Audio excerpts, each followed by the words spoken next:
La diputada nacional por Santa Fe de Juntos por el Cambio, Germana Figueroa Casas, presentó un proyecto de modificación de la Ley de Obras Sociales que reclama precisamente la completa libertad de elección de obras sociales para los trabajadores.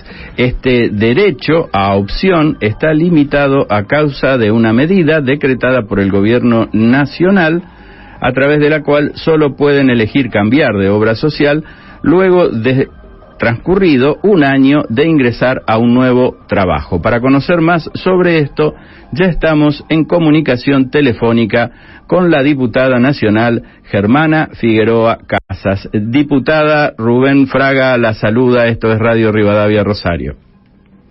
Hola Rubén, ¿cómo estás?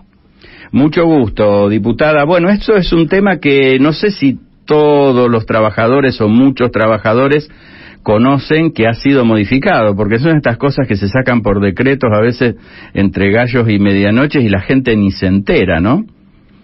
Claro, aparte no te vas a enterar hasta que uno no cambie de trabajo. Exacto. Entonces, uno está tranquilo trabajando, por ejemplo, no sé, para empleados de comercio, cambia a otro rubro, digamos, otra actividad, no sé, UOCRA, cualquiera que quiera, y tenía una obra social por la cual derivaba, por ejemplo, una prepaga o lo que fuera, y tiene que estar sí o sí en la obra social del nuevo rubro al que va, por un año. Claro, está cautivo ahí, más allá de que yo tenga mi médico de cabecera que me venía atendiendo en otro lado. Exactamente, instituciones a las que uno iba, claro, que esté conforme. O sea, hay, digamos, si hay una enfermedad grave que ya se venía atendiendo, hay como una compensación por un tiempo, pero si es que alguien tiene algo crónico, que siempre se atendía con el mismo médico, sobre todo con chicos, el pediatra, ¿sabes lo que es cambiar el pediatra de los hijos de uno? Claro. Pero claro, nadie sabe hasta que le pasa. Entonces, cuando yo comenté esto, me empezó a escribir gente, me escribieron por redes y me contaban distintos casos. Por ejemplo, una monotributista que derivaba sus aportes también a una obra social, ahora entró a trabajar en un lugar de relación de dependencia y está pagando doble, está pagando la prepaga y aparte le están reteniendo el 3% de la obra social más el 6% que aporta el empleador. O sea, claro, realmente es un gasto para la gente que conspira en contra de que las obras sociales convenzan a sus afiliados, ¿no?, de estar ahí. Seguro. Fue una buena medida la de poder elegir. Exacto. Y nos enterábamos... Esto realmente les afecta, perdón. No, por favor, siga.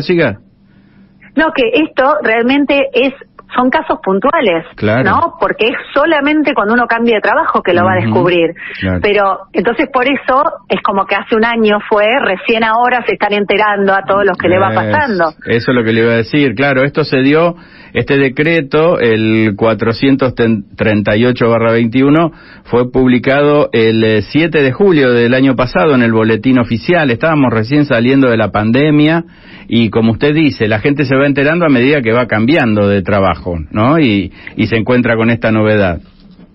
Tal cual, es así. Entonces, un monotributista que de golpe pasa a relación de dependencia se va a enterar en ese momento.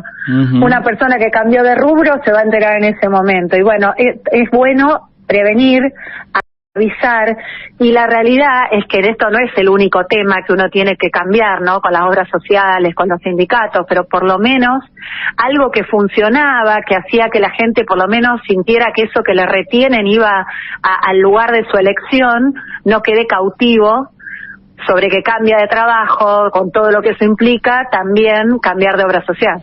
Es un paso atrás que hemos dado en este sentido, y ya le digo, entre gallos y medianoche, en algo que pasó desapercibido para las mayorías. Y sí, es algo puntual, como le decía, algo que me entero cuando me pasa. Y pero es muy complicado para la persona que lo está pasando. Diputada, veía en los mails a los que tuvimos acceso que una gran cantidad de diputados se han sumado a este pedido que usted realizó. Sí, muchos de Juntos por el Cambio, de distintos sectores Juntos por el Cambio se sumaron, de la UCR, de la coalición, de López Murphy, o sea, porque lo vemos como un problema, Ya había, es más, alguien me contaron que había presentado una modificación distinta cuando pasó esto de julio, pero no lo había hecho así como modificación en la ley, sino un reclamo hacia el Ejecutivo para que lo cambie. Claro. Y nosotros lo que planteamos es que quede por ley que nadie puede afectar el derecho de elección del trabajador. Exacto, exacto. Sobre todo en estos tiempos que estamos viviendo, ¿no? Tan difíciles desde todo punto de vista. Bueno, acá estamos hablando para trabajadores que tienen un empleo y que tienen la posibilidad inclusive de cambiar de empleo buscando mejores horizontes, ¿no? Pero esto se da en el marco de una inflación tremenda, el aumento del costo de los medicamentos, de todo lo que tiene que ver con los tratamientos de salud, las mismas cuotas de las obras sociales o de las prepagas. En ese marco se está dando esto. Totalmente, y estamos obligando a la gente a lo mejor a estar pagando una prepaga para pagar las diferencias, para poder mantener, como digo, la atención de sus hijos y todo, recargándola cuando con la obra social debería estar cubierto, por ejemplo. Pero bueno, la inflación afecta a todo, el tema de la falta de importación, cuánta gente ahora tiene la incertidumbre si va a tener productos para vender. No, la verdad que estamos pasando por momentos muy complicados. Sí, y personas, pacientes que toman medicamentos específicos que son importados y que ya está este fantasma ahí sobrevolando de que pueden llegar a haber faltantes, ¿no? Me imagino también la situación de esas personas.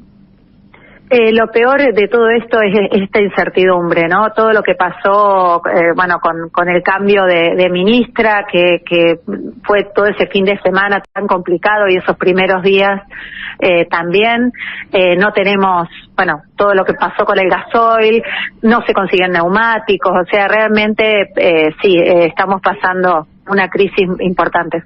¿Y cómo lo están viviendo ustedes en una caja de resonancias tan importante como es el Congreso de la Nación, ¿no? Porque la nueva ministra asumió hace muy poco, ya cuando empezó a hablar, la verdad, las cosas que dijo no tranquilizaron mucho a la gente. Hoy ya hubo otro salto del dólar, aunque desde el gobierno dicen que es un mercado marginal que no afecta. Bueno, lo vemos todos los días quienes vamos al supermercado, quienes salimos a hacer nuestras compras, cómo está afectando esta situación en la inflación, ¿no? La verdad que fue cuando tuvimos la última sesión, fue una situación como de estar en un lugar paralelo, ¿no? Estábamos en medio de todas estas distorsiones, de todo lo que está pasando.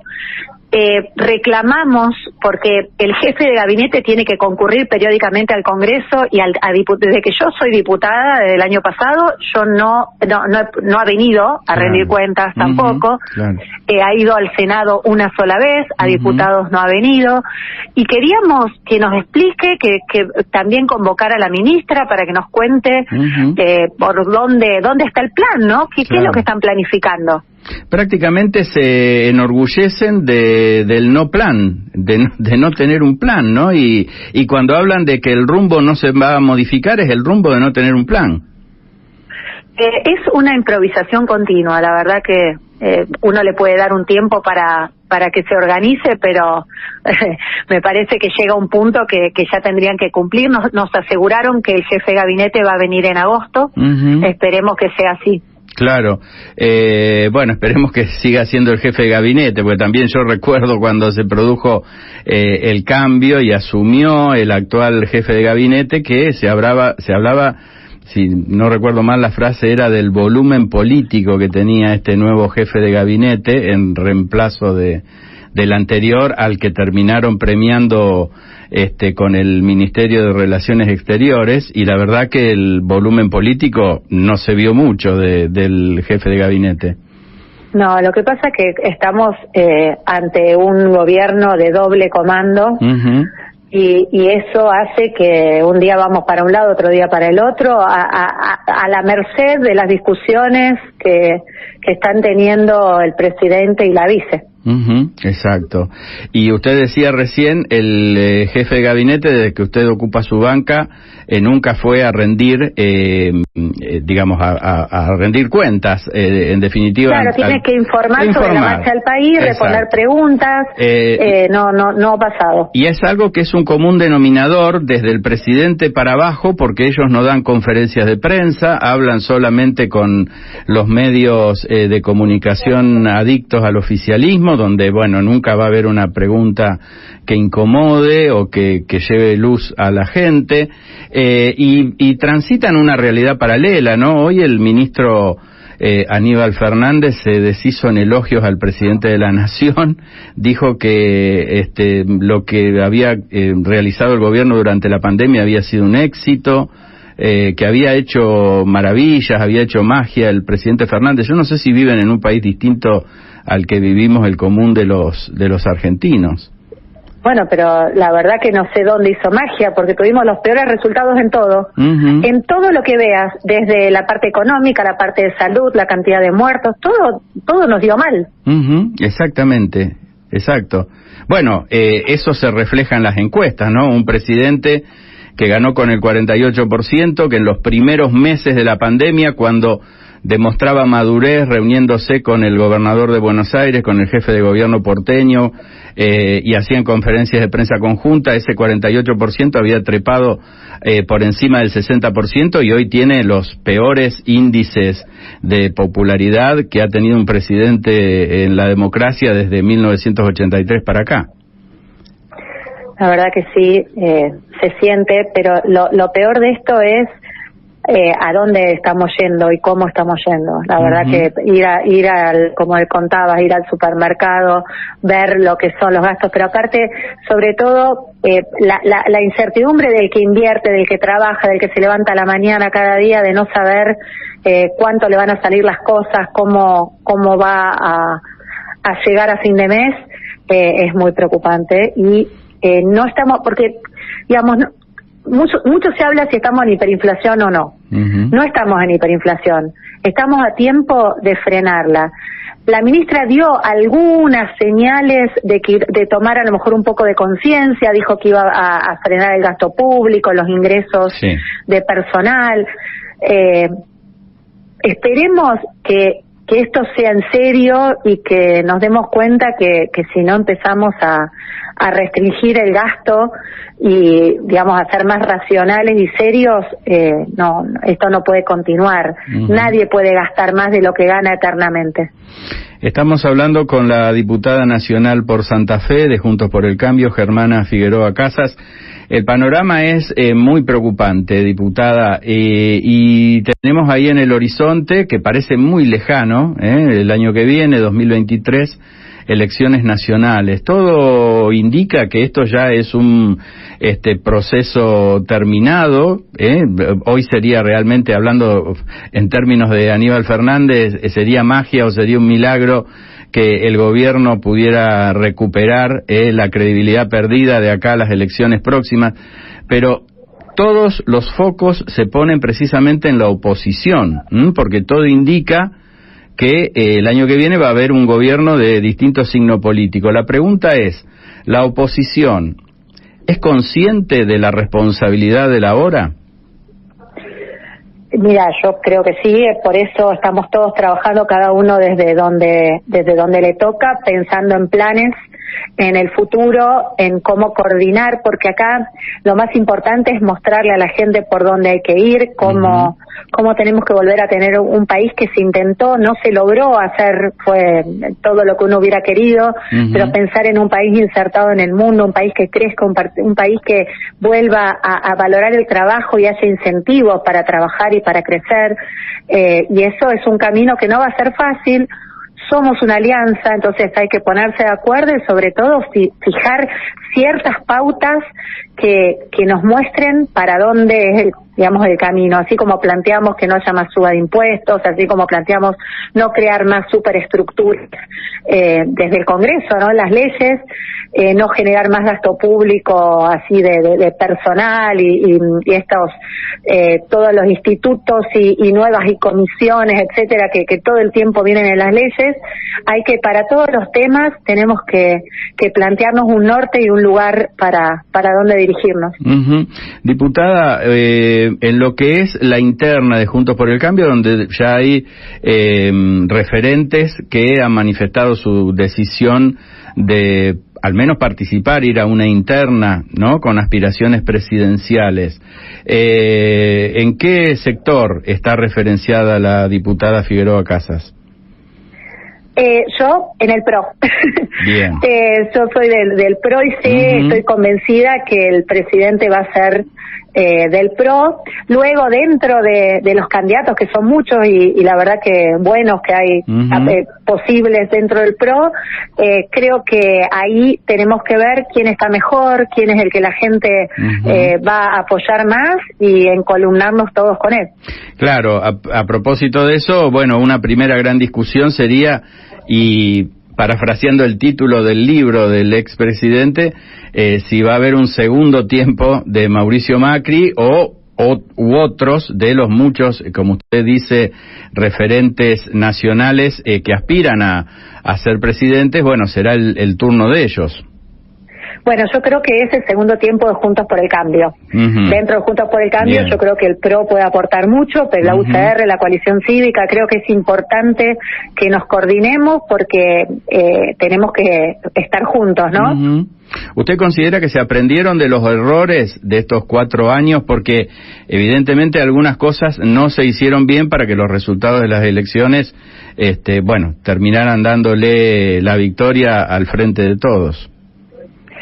Yo creo que sí, que se aprendió y sobre todo que también hay un cambio en la gente, ¿no? Que quizás, a ver, nosotros siempre hemos, como argentinos, hemos estado tratando de buscar soluciones mágicas, soluciones rápidas. Fíjese cómo funcionó, bueno, no sé, la convertibilidad, Plan Austral, todos estos temas que al principio parece que vamos a arrancar, pero todos terminan en lo mismo, en el problema que tenemos con el déficit fiscal, con el manejo de las cuentas públicas, y la verdad que hay que tomar conciencia de que no va a ser fácil salir. Creo que eso es lo primero que hay que saber, que no va a ser fácil, pero que vale la pena. Claro, claro. Y en lo que respecta a la provincia de Santa Fe, que también viene padeciendo en los últimos años no precisamente un muy buen gobierno, ¿no? Entre otras cosas, que en los últimos días ha vendido como un gran logro para los santafesinos este acuerdo con el gobierno nacional por la deuda de coparticipación, que a poco de que empezamos a informarnos en qué condiciones, en qué plazo se va a pagar, nos dimos cuenta que tenemos muy poco para festejar los santafesinos. Bueno, el tema de este acuerdo lo hemos estado analizando, viéndolo, porque recién lo tuvimos hace poquito, porque se había anunciado, pero no teníamos la letra del acuerdo.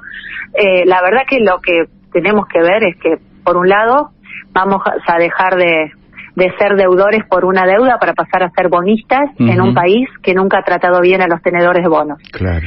Ese dinero es dinero que es de los santafesinos y que tiene que ser también coparticipado, o sea, parte va a quedar en el gobierno provincial, pero hay parte que va a los municipios y comunas que necesitan ese dinero para hacer obras también, y no es fácil manejarse con bonos, pero lo peor de todo es el acuerdo hecho con la AFIP. Exacto. La Corte dijo que no había que pagar a la AFIP, que no correspondía, y nosotros voluntariamente le vamos a dar el 1,9% del total de impuestos. Son entre 7.000 y 8.000 millones al año, y se lo vamos a dar a AFIP.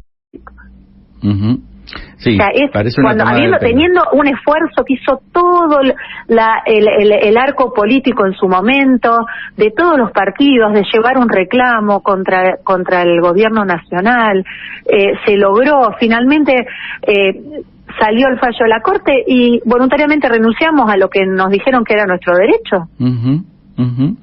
Diputada, con esto la libero. Hablábamos recién de, digamos, lo que van a ser las elecciones a nivel nacional, pero el año que viene también vamos a tener las elecciones provinciales, y desde ese punto de vista, referenciada en el PRO dentro de Juntos por el Cambio, ¿cómo ve la situación en Santa Fe de cara a lo que, bueno, debería ser también una alianza para gobernar la provincia a partir del año que viene? Bueno, el año pasado se demostró que las PASO eran buenas, que las fórmulas cruzadas donde hubiera de distintos partidos fueron valoradas por la gente, así que tuvimos, bueno, el privilegio de haber ganado las PASO, pero después nos alineamos todos y el número en Santa Fe fue favorable a Juntos por el Cambio, así que creo que son aprendizajes que uno tiene que tomar en cuenta, ¿no? Que la gente valoró que hubiera de distintos partidos, que fuera Juntos por el Cambio, digamos así, plural, claro. Y bueno, esperemos que se repita el año que viene también. Diputada nacional Germana Figueroa Casas, muchas gracias por estos minutos. Gracias a ustedes. Abrazo grande. Hasta luego, abrazo.